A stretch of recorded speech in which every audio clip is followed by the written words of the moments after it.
Καλώς ήρθατε στο μάθημα. Γνωρίζω την διαταραχή αυτιστικού φάσματος και υποστηρίζω μαθητές με αυτισμό μέσω των κατάλληλων διδακτικών στρατηγικών.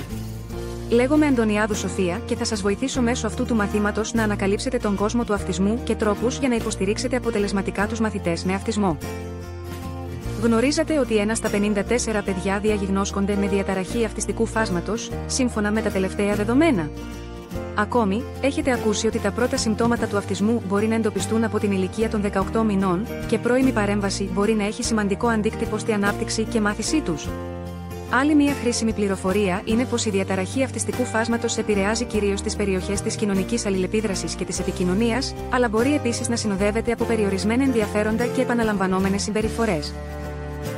Στο μάθημα αυτό, θα εξερευνήσετε διάφορες διδακτικές στρατηγικές που θα ενισχύσουν την ικανότητά σας να υποστηρίζετε αποτελεσματικά τους μαθητές με αυτισμό.